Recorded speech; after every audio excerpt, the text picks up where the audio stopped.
Here in Northern California, on the western slope of the Sierra Nevada, flow the clear, sparkling waters of the Feather River. A river once prized for its gold.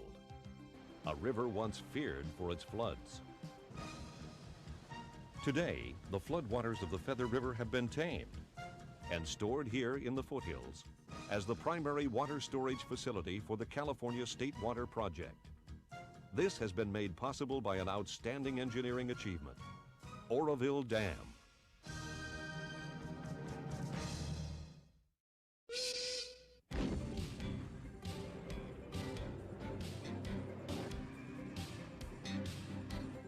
At the dam site, work began on the first of two tunnels, which would divert the river during dam construction.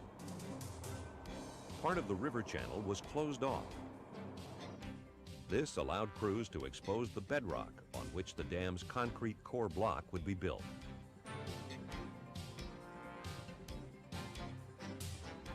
In 1963, the placing of earthfill material began. The contractor, Oro Dam Constructors, modified an abandoned railroad to move the earthfill material 12 miles from a gold dredge tailing area to the dam site. A huge bucket wheel excavator scooped up rock and gravel at the rate of more than 3,500 cubic yards per hour.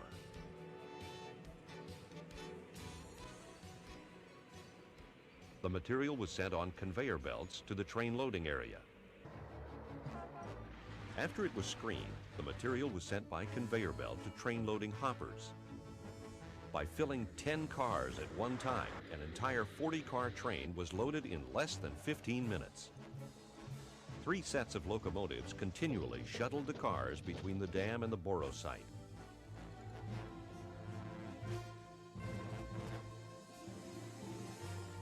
At the unloading area, the cars were dumped automatically without needing to be uncoupled.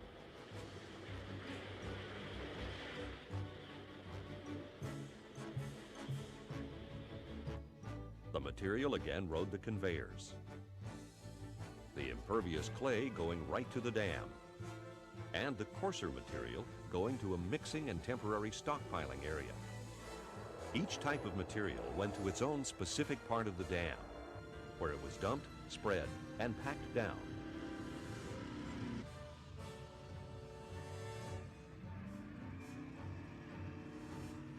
Inspectors monitored the operation constantly to maintain quality control. In 1964, the second diversion tunnel was completed. By the end of the year, the construction of the upstream portion of the dam rose to 425 feet. In December of 1964, a record flood roared down the forks of the Feather River. But Oroville Dam was ready. And although only partially finished, it controlled the flood, saving downstream farms and cities millions of dollars in damage and possible loss of life. Meanwhile, deep within the left abutment of the dam, the powerhouse was being carved out of solid rock. Up top, construction continued around the clock to build Oroville Dam. Day by day, week by week, the dam grew. When completed, it would stand 770 feet high. It would be 6,900 feet long, 3,500 feet thick at the base, and contain 80 million cubic yards of earth material. In 1967, the final load of earth was put in place.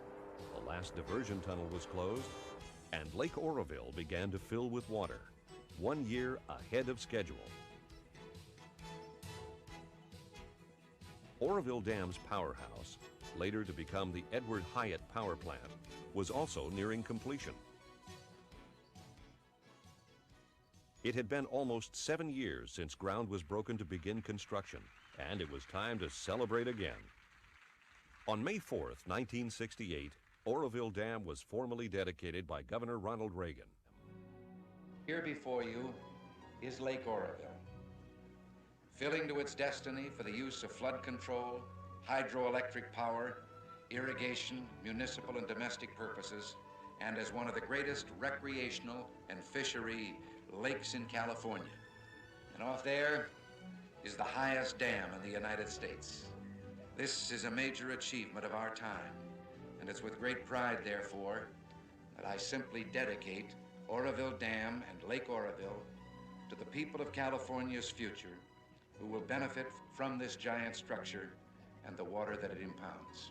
Thank you very much.